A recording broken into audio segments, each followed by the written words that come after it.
God, yeah, your breathing sounds really low. Anyway, so once again... That's really weird. Okay.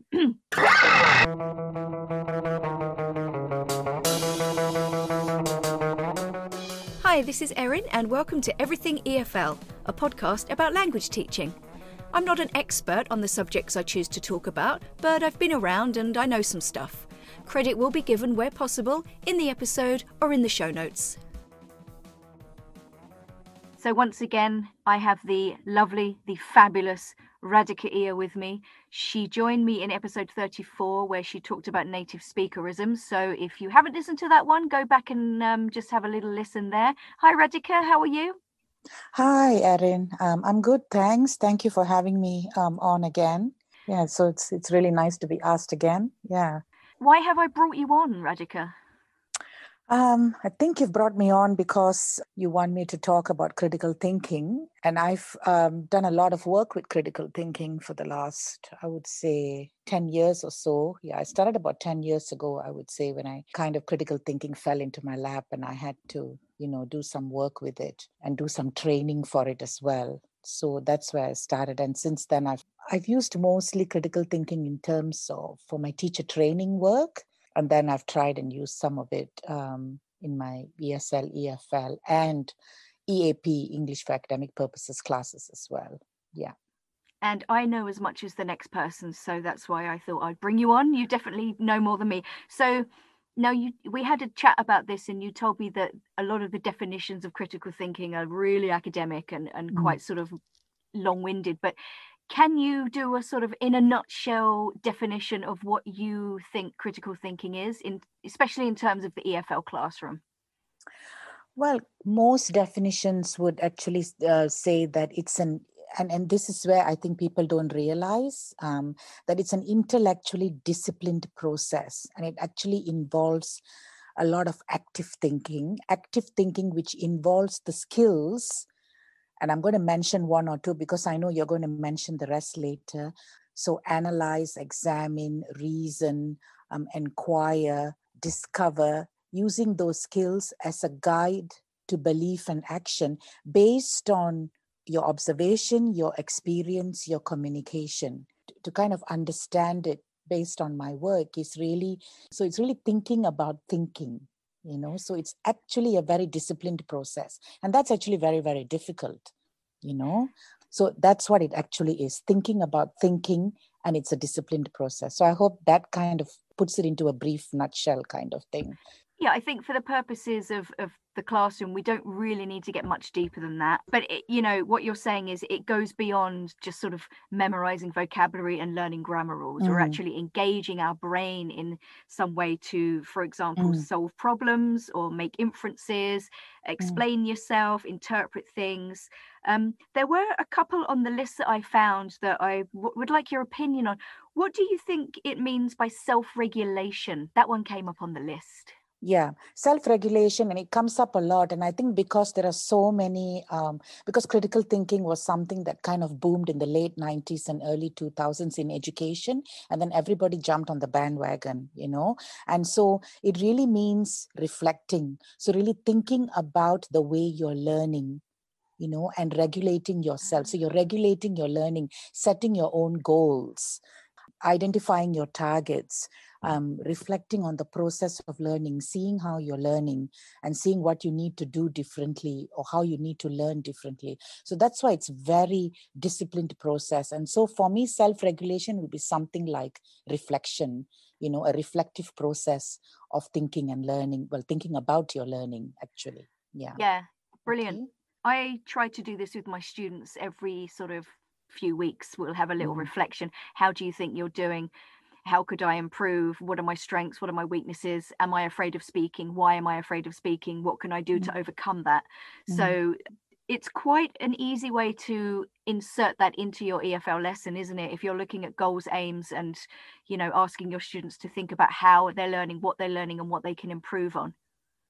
I don't know how easy reflection is. I've actually always kind of struggled with it, I find that every time, sometimes I've succeeded, but whenever I've asked learners and I would get them to think about how have they improved in a particular skill, or what do they need to improve, and what have they been doing to try and get there, what works, what does not work. And actually, a lot of the time I've been met with complete silence, That's so interesting. yeah, I've found that. And sometimes I even have to give like a list of questions or some sort of table or list for them to just kind of, and I have to give them that space. But still, I would find that maybe quarter of the class might respond. The rest of them would still be silent, because I think thinking about the way you learn is actually quite a difficult thing to do. And if you come from an educational background where you've mostly been doing rote learning, or you've been told to be quiet in class and listen to the teacher, it's quite a big thing, to suddenly be thrown into. So reflective learning is a very good thing, but I think it requires a lot of practice. But then that does lead to the point, like you say, some cultures, they don't use critical thinking at all. They're not trained to question anything. Therefore, to turn that in on yourself, I think it's extremely difficult to be introspective and to look at yourself and go, oh, maybe I need to do this and maybe I need to do that. And then on top of that, you could disagree with me here. If your education experience has been going to school, sitting down, listening to the teacher, completing your homework, go home and study, do well in exams, and you have been successful, and that is seen as achieving in education, and then suddenly you're being asked to say, okay, how could you have done this better, what worked for you?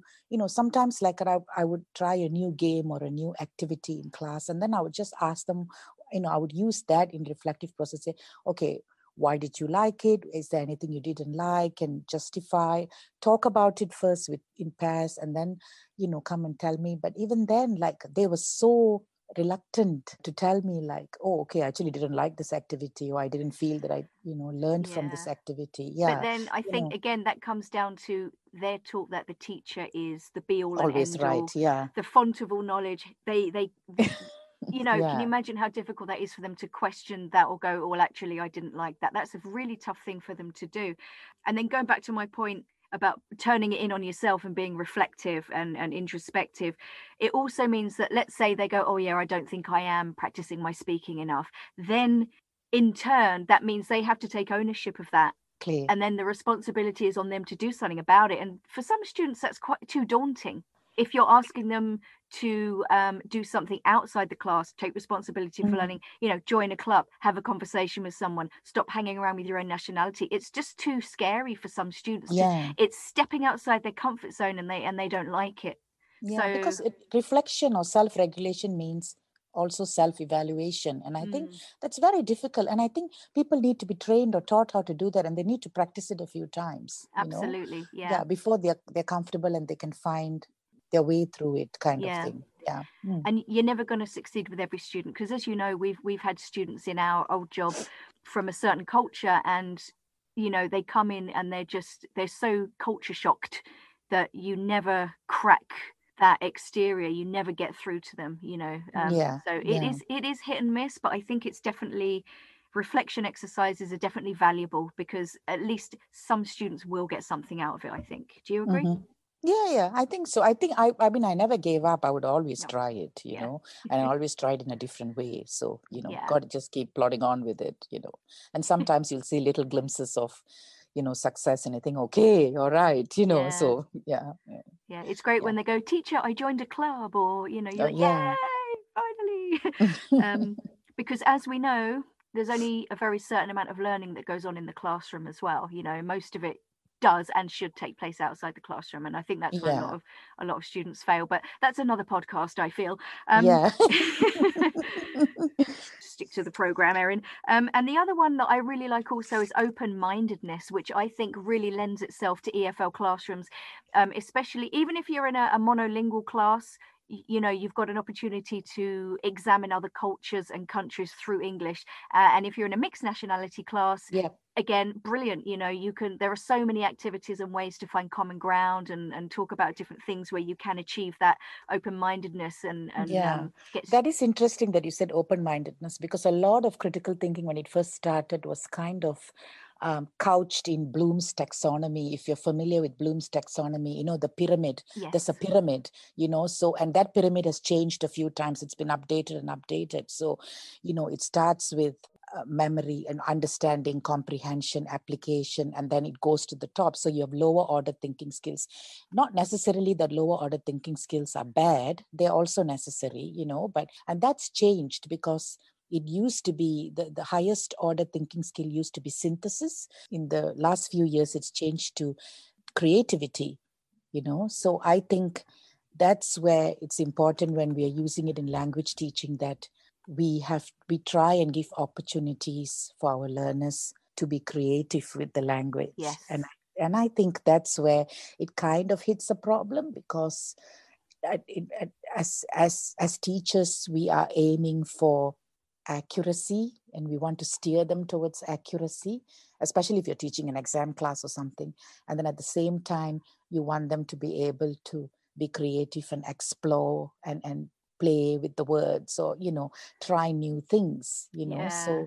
And I think that's where I think open-mindedness, it's interesting, because I think we have to set up an ethos in the classroom where everyone is open-minded, and you as a teacher is also open-minded. And I think that's quite challenging as well. Yeah, it can be. It definitely can be. I mean, it really depends on the dynamic of your class. Like you say, that's your job to find those activities to create common ground and make everybody realize that you're not as different as you think. Lots of collaborative activities and things like that get people working together. Lovely. Okay, so the stage is yours, Radhika. You are going to give us some critical thinking activities based on the different skills, aren't you? Now, you did say to me that generally speaking, it's easier to do critical thinking activities from B1 and up.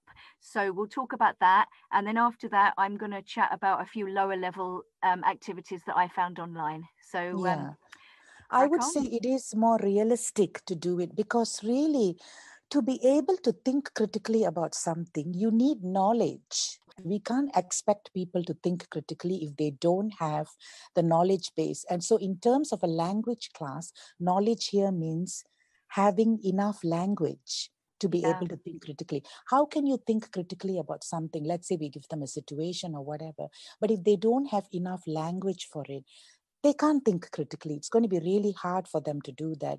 Maybe they can think critically in their own language, but then they're going to have difficulty expressing that then if they don't have enough language for it. And that's why I say that it's a little bit more realistic, and it makes life a little bit easier for you as a teacher if you are with a higher level with B1 and up. Not that you can't do it with lower levels. I have done certain things more sort of, when you want to go higher up into the higher challenging activities and more creative activities, you realize that they would need knowledge. Here, knowledge equals language. And so it would be a bit more suitable, for B1 plus B2, whatever. Okay. So what skill would you like to do first? Well, I'll talk about reading first. And I think, and it's quite interesting because a lot of our course books would have some of these activities, like you might show them the headline or the title and get them to guess the content. So you don't give them the text first, you give them the headline or the content, or you do it the other way. You give them a paragraph, ask them to guess what else is going to happen or what they think it's about. Where do you think you might find such a text? Is it from a storybook? Is it from a newspaper? Is it from a website? Is it from a nonfiction book? So that kind of brings in a bit of critical thinking, because they're not just reading the text and answering comprehension questions. They think a little bit about the context of, where would you usually find such texts, or sometimes we might give them something and ask them to think of a title or whatever. And sometimes one of the interesting things which I've done with slightly higher level learners is that I've given them a headline or a title, and then I've asked them to write some questions about what do they want to find out now about the text. So they write questions, so are there people in it? Where is it set? So again, you have to guide them. I might give them I might give them one or two questions that you would ask about a text before you actually read the text, so it kind of brings out a little bit of creativity. It puts it into a wider context than the reading.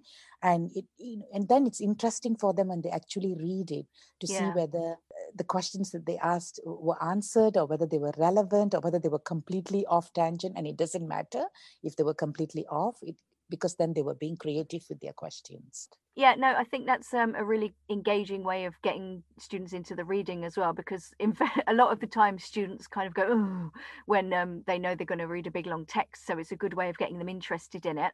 The other thing I was thinking of is, could you adapt this activity for lower levels by, rather than just saying, what do you think this is about? You could ask them, what do you think this is about? And then give them maybe 3 options just to give them a little bit of help. Do you think? Yeah, you could do that. Yeah. Okay. Another activity that I've tried, and this can be done with lower levels, is just you give them a small paragraph, and it's completely grammatically correct, but there's lots of contradictions in it. So, for example, you might say, John is a butcher who runs a bakery shop. He sells apples, so it's grammatically correct, And so then they just read it, and because it's simple, they just pick out all the contradictions there. And then you ask them, why? Why is that a contradiction? They say, oh yeah, butcher, why suddenly bakery, and why apples, and things like that. And then what you do is you get them to think of alternative vocabulary that they could use to make it more sensible, Oh, that's So, lovely.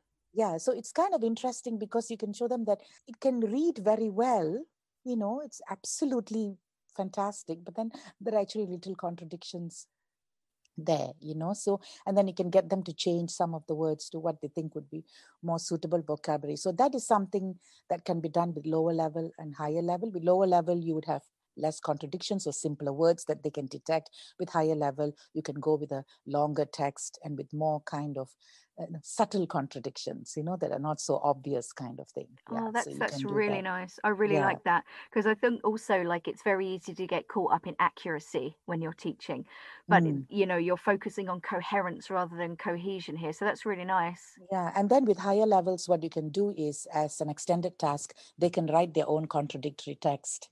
They write it in pairs and they exchange it with other groups. And then they have great fun finding, another person's contradictions and see whether they found everything or not, Yeah. And it's really nice because then they talk about it and they say, but that's not a contradiction, it's possible, and things like that, So Mhm. it's really nice. It's really a fun thing to do. And even with lower levels, sometimes I might give them a small paragraph and just take out some adjectives. So I might decide so just take out adjectives and then decide, like, get them to think, okay, what word goes in there? It's an adjective. What kind of adjective, would it be color? Would it be size? Would it be a comparative? Would it be a superlative based on the sentence? So they get to think about it a little bit, so Yeah, yeah. I like that. And also, like, if you're stuck for material, you could use the transcripts from your listening in the back of the book. Yeah, You've got a ready-made script, and all you have to do is blow it up and Tipex out those words. And I think that's really good because yeah, it gives them that second and third exposure to the same text, which is invaluable, I think, when learning. exactly.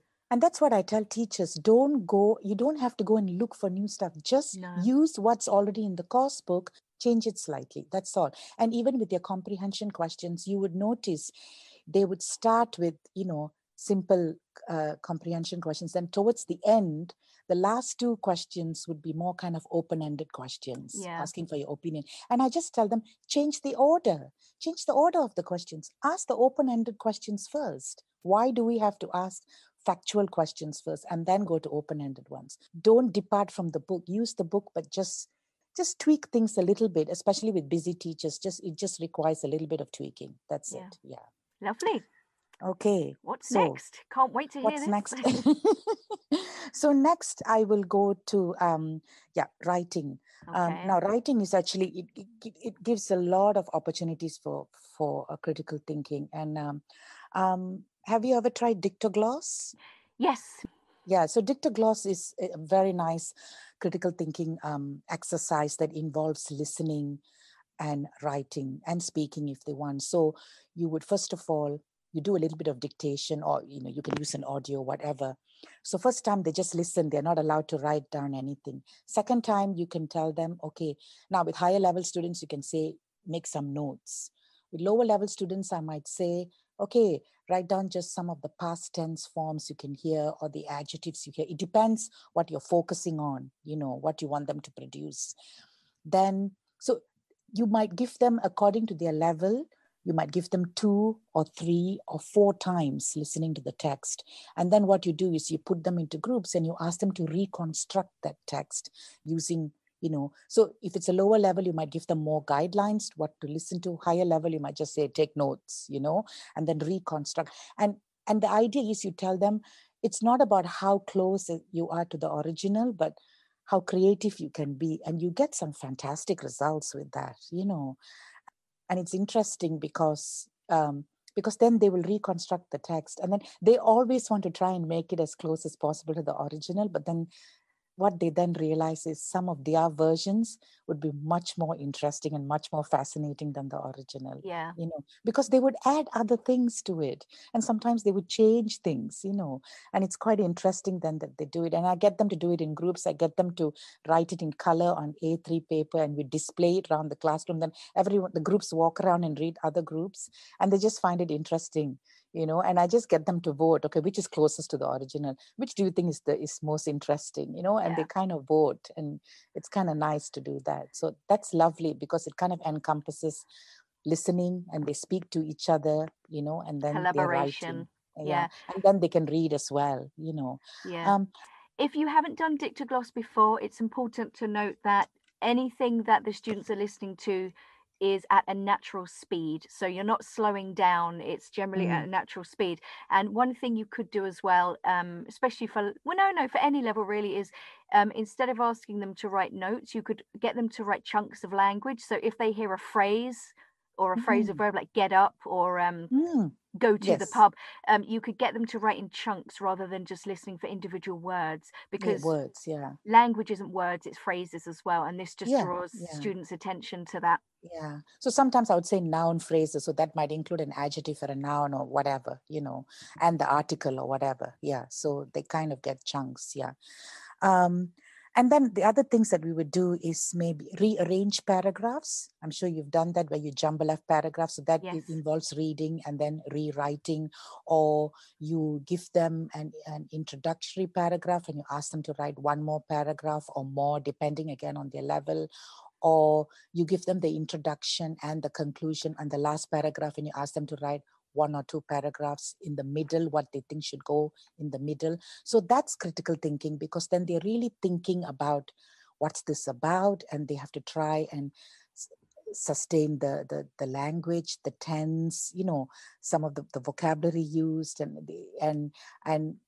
that it really kind of engages them. It allows them to be creative, but then at the same time, they're kind of analyzing a text and then trying to fit in the way they write with what's already been given to them. So that's kind of good for writing as well. Or sometimes just kind of, finishing a story, or things like that, coming up with an ending, anything like that would involve critical thinking. Yeah, there's one activity, I think I've mentioned it before in a previous podcast, but it's kind of like a cohesion critical thinking activity, where you would get students in groups of, say, 3, no more than 3, and you get bits of flip chart paper on the wall. You put them in groups, you give them a topic to write about, you give them 10 minutes or so to write the introduction, and then after the 10 minutes you get them to move to the next piece of flip chart paper. So they're moving to a different group's piece of paper, they read that group's introduction, and then they continue the essay. And then you give them, say, 10 minutes, and then they move again to the next one. So that's so a really good. They keep writing, so they keep continuing someone else's piece. So now that one would be better with a higher level, because it's quite challenging as well, because chain story, where you just keep passing the paper and they keep adding a sentence, to it. And then it's so much fun then, because the rubbish, or it's not rubbish, the illogical stuff that sometimes comes out of it, because they're just like, what do I write now? And they just write something really silly, but it's great fun. Everyone has a laugh then, with it. So that works very well as well. So writing, actually, I would say, is offers a lot of opportunities for critical thinking, because you can do a lot with it with very, very little preparation or, materials and stuff like that. You can just take the writing exercise in the book and just tweak it by just giving them slightly different instructions with it. And that's all you need to do. Okay, so let's move on to speaking then. And again, speaking is lots of fun as well, because you can do a lot, things that we already do in class. We do debates, we do discussions, we play games like, I don't know, Desert Island or whatever, or, you have to go into space and what are the 10 things that you would take and justify your choices or things, ranking exercises, what's more important, what's less important.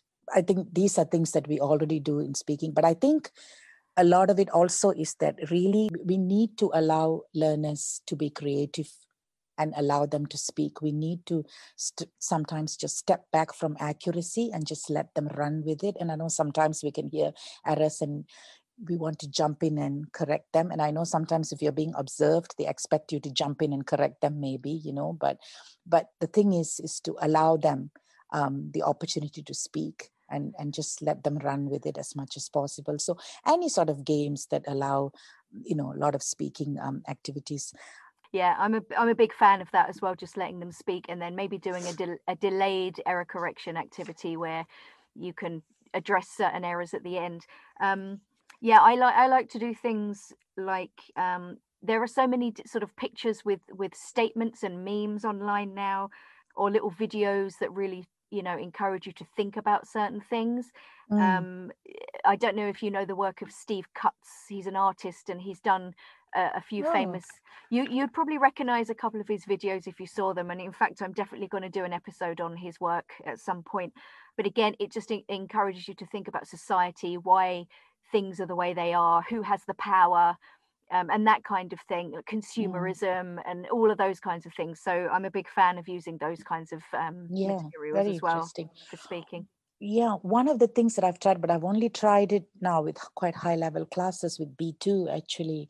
I do an activity where I give them no instructions. So they have to talk to each other and figure out what to do, So it's basically called Baker Street, and it's a strip of sentence. So it's got, I'll just write sentences. So it's actually a neighborhood. So, the person living in number 10, likes to drink wine, the person who lives 2 doors from number 10. So you give this very kind of cryptic sentence, and you give one sentence or depending 2 sentences to each person. So I just give the sentences. I just go and sit down, and then they look at me and I said, figure it out. But it takes a lot of courage, because sometimes it takes ages for them, and then the thing is, first they just sit there and look at the sentence, and they're looking at me because they always depend on the teacher to give instructions. And then eventually they realize, maybe if I just look at my neighbor's sentence, and sometimes they'll ask you, can I look at, and I just look at them. I just look, and it takes a lot. I just look at them and I just say, I just shrug my shoulders. I love and that. then they realize, they look at each other and they say, look. And then they have to put the neighborhood in order from number 1 to number 10 or whatever, So then they figure it out, the relationships or the descriptions and things. And it could take 10 minutes. Sometimes it could take half an hour, So you have to be ready for that. And that's where you have to be open-minded as a teacher, and you have to just let it happen. So what I do when I'm doing that activity is I always have a backup in case they do it very fast, so that I'm not staring at them thinking, what do I do next? So I always have something else to move on to. If not, let them take as much time as they want.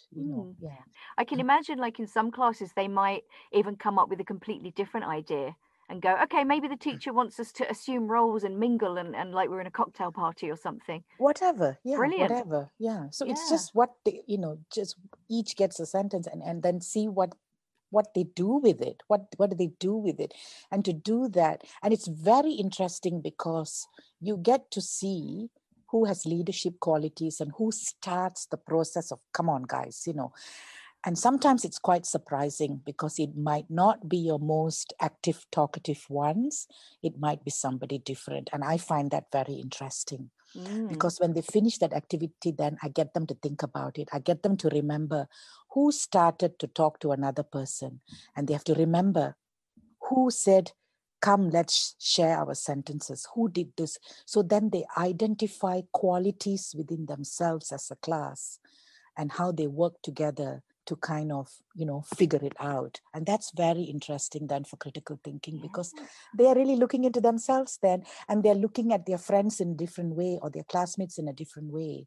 Because suddenly somebody who's usually quiet or somebody who is leading the way, So that's always been very interesting for me. It has always been an eye opener or a surprise. An element of surprise is always there, the way they respond to that activity. Yeah. I just love it. I think it's brilliant. It's great fun. Yeah. And so then listening, and listening is usually comprehension questions or vocabulary. So, try to change it up a bit. So sometimes get them to listen to a conversation that perhaps it's quite dramatic, where people are yelling or shouting or expressing surprise, and then stop it and ask the students, like the reading, what do you think the context is? What do you think the problem is? And then they can role play and continue the conversation by themselves. And then they can listen to the original version and see how different or how similar theirs was. Another thing I do with listening is describing an activity, but taking out all the obvious words. So for example, doing laundry. So you don't use the word clothes or washing machine or laundry. You say, collect the materials, decide the setting for it, decide how long the materials are going to be in this process. So you kind of turn laundry into almost a scientific process where you use all these different words instead of using the obvious words. And then you ask them to guess, what is this process? And then they'll say, what? And they'll come up with these amazing things, really scientific things. And then, but there'll always be one or two who will guess it and say, laundry. And then I'll say, okay, why did you say laundry? And then they look at all those words that gave them the clues. And then what are the obvious words then that should be replaced with it? So clothes, washing machine, setting, temperature, things like that, So that's really interesting. That requires a bit more work, obviously. Yeah. But I like that. And then you could get them to do their own as well. Get them to do their own. So then they can describe something, taking out all the obvious words and then other groups can guess, and you can do it as a game or a competition. It's brilliant. Yeah. And then you could also have a bit of fun, and instead of using like a normal word like thing or materials, you could have a made up word like squim-dudley or something. Take out the squim-dudley and turn on the squim-dudley. And it's great fun. Okay, so so those are the 4 skills that I've talked about. Would you like me to talk about anything else? Do you have anything else to talk about? I would just like to quickly touch on grammar, because I feel that, although in communicative, now a lot of the activities I've mentioned now, we have as teachers, we are aware of them. We're familiar with these activities in terms of their communicative language teaching activities or processes, their task-based language and all that. But when it comes to grammar, I think in a lot of course books, it is a little bit about showing them the rules, and then they are doing exercises at sentence level, and I feel, and that's because we are moving towards accuracy. So in terms of, if you want to change it a little bit, so look at reasons and not rules. And I think you might be challenging some of the processes now, but really, like, for example, if we are teaching the passive, one of the things we tell them is, the subject is not important in a passive form. But then for a lot of learners, the word important is a problematic. What do you mean not important? Why is it not important? So, and that is where they get confused then. So it's so much better than to use a piece of text, and usually it's news pieces that use a lot of passive, So take a simple piece of news extract from a website or audio or whatever, and just get them to read it first and then say, like, so this is the passive form and there's no subject here. Why do you think this sentence has no subject? So instead of telling them the subject is not important, get them to think about it. So really thinking about reasons for using the passive rather than the rules for using the passive. Yeah. Because in English, there's so many exceptions to the rule, and that's where they get confused, you see. So, and again, this requires a bit of work, but then it would be, grammar teaching is supposed to be inductive, not deductive. So if you are using this process, then you are using critical thinking, and you are engaging them a bit more because they're thinking of why, and not just doing sentence level exercises. Because they do sentence level exercises, then later when they go and write or when they speak, they're making mistakes then with the passive, and then you're wondering why, and I think because they haven't thought about why, and that's why. So, more opportunities to think about why, I think. Yeah, which is why I think context is so important with grammar as well, Yeah. especially with passive, because, you guarantee if you teach the passive, most of the students have already done it. They know the rules, but they haven't got a clue when to use it. So introducing when we use it, and then doing activities within the contexts. So like inventions and discoveries, processes, newspaper articles, accidents, bad things that have happened to you, like I was run over, so introducing context is everything with grammar. Yeah, that's the thing. And I think sometimes, when we are busy teachers and we become tired teachers, we tend to just go to the book and do what the book is telling us to do, Never. And I think there's nothing wrong with that, but then I think that's where really a lot of the critical thinking is lacking, I think, in terms of teaching of grammar. I would say it is challenging sometimes, but a little bit more thought or a little bit more work might actually pay off at the end. I don't think it's challenging as much as time consuming, and that's what puts teachers off. But I would never ever go read the rules and do the exercises. I just think that's horrendous. So like one thing I like to do is take the information from the book, turn it into a quiz. So use the example sentences from the back of the book. So for example, if you're teaching the passive, an example sentence could be the Titanic was built in 1970, whenever it was. I don't know. Need to revisit that. But you could say, are these sentences correct? The Titanic built in whenever it was, and so you just turn it into a question, and then you put them in pairs, and they decide what the correct answer is, and then they look at the back of the book then, and they check what they've written or what they think the answer is to the rules in the back of the book, and then you go over it together. So it's test, teach, test. Or you could do matching exercise, match the rules with the sentences. Again, use the examples from that back of the book, so you're not pulling sentences like out of thin air. Get them to do a little bit of analysis by themselves, so at least some of it will stick then, in terms of them producing the passive as we expect them to do later on. Well, it's the first stage of that scaffolding process, isn't it?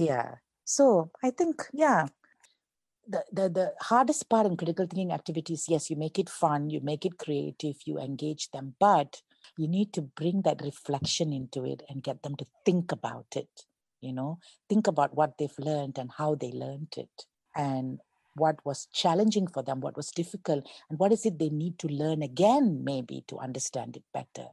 And I think that's the process that's kind of left out, like a lot of activities that we do and in the books and all. Yes, they do encompass critical thinking, but we don't take it to the disciplined process of thinking about your learning. And I think that's what we need to do then. We not all the time, but we need to bring in that little layer, I think when you're doing your lesson planning, you've got anticipated problems, pronunciation. It might be good to think, okay, can I just slip a little bit of critical thinking here? Or if I'm doing this activity, can I tweak it a little bit to make it more critical thinking like? And sometimes you're just going for one thing, just a little bit of giving them an opportunity to question something, to work out something for themselves, to analyze something for themselves. You don't have to do everything all the time, It can just be a tiny bit of, a sliver of it, and that'll be fine, And that's the thing, just trial and error and keep trying kind of thing. Well, that's the beauty of teaching. You try different things, and some of them bomb and some of them are a great success. And Yeah, and then that gives you an opportunity to think critically yourself about your lessons. If it bombed, exactly, why did exactly. it bomb? Was it Yeah, me or was see, it the students? yeah, you have to be able to think critically as a teacher before you expect your learners to do it.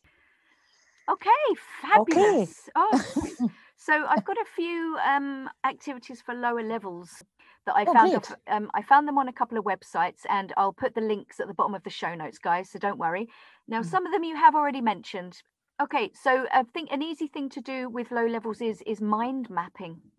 Yeah, so making those connections, start with a word in the middle, and rather than just doing a spider diagram, do the spider diagram, but then make connections off of those words from the spider diagram and fill the board. It's a lovely warmer. If you've got 10 minutes, I say to my Yeah. students, I do some examples and I say, fill the board, you've got 5 minutes, go. And you just throw some pens at them and get everyone standing up and see what they come up with.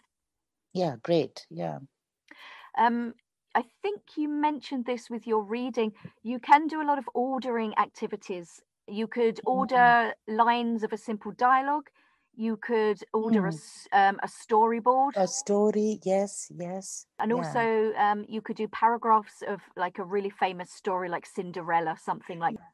So any sort of reorder, anything of rearranging or reordering is really interesting but the important thing is it doesn't matter if some people get it wrong. It's quite interesting to see that it can work in different ways as well. And I think that would be, nice to look at as well. And another one which I thought was really interesting was using money for a simple task. For example, and I think you can still do this with an elementary group as long as you word it correctly. So give them a budget, really useful word, and then give them a very simple question. How much can you or how much should you spend on? And then give them a list, like bills, shopping. And then you can give them a little bit of language to kind of talk about it and then see what they come up with. I think that was a really nice activity. Yeah, that's really nice. Yeah. I forgot to mention actually one activity that actually I've never done it since I moved to Ireland. I used to do it a lot in Malaysia when I was in secondary schools, was that because those days we used to buy newspapers every day. So I used to cut out headlines in the weekend, and I have loads of headlines then. And I just put them in groups and I give them, 10 or 20 headlines each, depends, each group. And I get them to arrange those headlines into a poem, you know. I love that. That is It's amazing. really nice. And I tell them it doesn't have to rhyme, of course, but it has to have some sort of meaning, And then I sometimes I offer them the option where I have some extra headlines on my table and they can come and swap out. And they're only limited how many times they can swap and things like that, And it's really good then. And then we paste the headlines on a big sheet of paper and we display it. And then they go around reciting. So it's really good because they get to speak and recite poems and it's really fantastic. Actually, that was something that worked so well because they're really then making connections between those phrases, and trying to make it meaningful. Some students can really do well with that. How could we adapt that for lower levels if the language of newspaper headings is a little bit too much? What kinds of things could you use? I don't know. I mean, I would just choose simpler headings. I mean, that's the thing, because the vocabulary in the heading can be, quite challenging. But that's the thing with critical thinking, you want them to make connections and you want them to be creative. I'm not sure that I would use that with a lower level. Maybe you could try this. You could get everybody, you could give each student a strip of paper or card and get them to write a random sentence. You could narrow it down to write a sentence about yourself or something like that. Or maybe 2 or 3 sentences, and then mix those up and then distribute those out, and then they have to make some kind of poem. Would that work? Yeah, maybe that would work. Yeah, that would work. That would be an interesting poem. It'll turn out more like a rap, actually. Yeah. Yeah. Oh, so many things. And then there's just some real basics. And again, it does depend on language level. But again, I don't think it's necessary to produce a lot of language. As long as even if they answer you with a word, as long as you've got them down that road of critical thinking. So, asking them, what do you think, for opinions, giving reasons, because, again, even if they say because noisy, they're trying to express something. Comparing and contrasting. So, compare two cities you've been to on holiday, or compare London and New York. Again, it can be done in a very, very simple way. Giving examples of things, so they're not just parroting a sentence like, do you like London? Yes, I like London. Okay, give me some examples of what you like about London. So it just avoids that parroting. I actually have one more, which I've tried as well. So you take a basic everyday object and you get them to think about another use for it. And so like a paperclip, what else could a paperclip be used for? So they try to use their imagination. And it's nice. You can give them a couple of examples first, and then maybe show them a picture of a paperclip, or show them a picture of, I don't know, something from the kitchen, and think about, okay, this is used like a wooden spoon. What else could you use it for? Not just cooking, And I think that's interesting. I think that you can do with a lower level, because they just need to come up with a sentence. It could be used for something. What? And I think that might be quite interesting. And I've done that actually, where where they had to come up with different functions or crazy functions for everyday items, and that's quite interesting as well. That actually reminds me of an activity I did years ago. I can't remember exactly what it is, and I have to give, I think, Susie Robertson, hi Susie, credit for this. What is it? It's something like you have 5 things, like a piece of furniture, something from the kitchen, 3 other random things, and you have to design a mouse trap. Oh, wow. So that's quite mad. Oh no, an animal as well. And I think you have to get students to come up with the 5 things before you tell them that they have to design a mousetrap. So, they could say elephant, they could say lion, what they say could lend itself very well to a mousetrap or not, But it's really funny. They have to use all 5 objects to create this mousetrap, and it's hilarious. Oh, it's very, perfect. very funny. That's perfect, because that's proper. Yeah, that's fantastic. Yeah. Okay. Well, I think we could probably talk all night about this, but you've come up with some brilliant ideas, and I think anyone who listens to this will walk away from this with an arsenal of really nice ideas for their class. So I just want to thank you once again, Radhika, for being a guest on my podcast. Oh, thank you for having me. I didn't think that we would talk for so long and it would be so interesting, Yeah. Me neither. But it was great fun to actually go back and delve into all that. Yeah, it was great. Yeah. Well, I'm very grateful you did, and thank you very much. Okay, thank you. Bye-bye.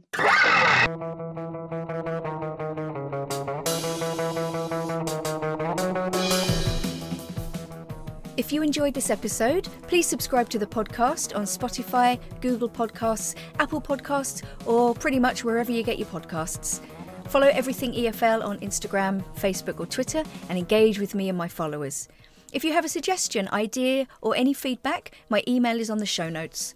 Finally, and most importantly, share this episode on social media and tell your colleagues. Share the love. Bye.